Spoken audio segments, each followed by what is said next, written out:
তিনবার রান্না করা হয়, আমি দুইবার রান্না করি, আরেকবার রান্না করা লাগবে আর কি। এটা তো সকালবেলা যে রান্না করছি 80 পিস মুরগি, এটা শেষ হয়ে যাবে।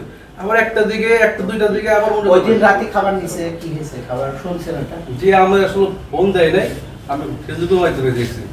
ওই দিনকার 15 তারিখ 8টা 8:30 খাবারটা নিছে, 4টা মুরগি নিছে আর 8টা কাচ্চি নিছে।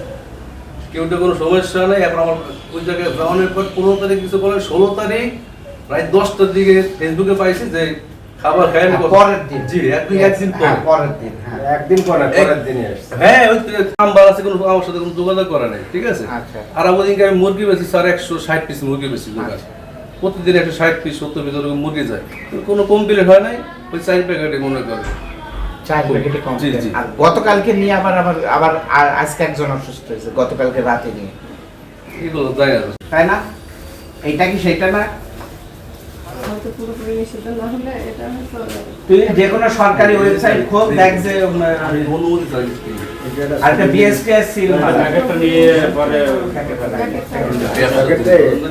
আমি সেটা বলছি না, আমি বলছি তোমাদের তো একটা নিয়মিত ব্যবসা 12টা পর্যন্ত খোলা থাকবেই থাকবে।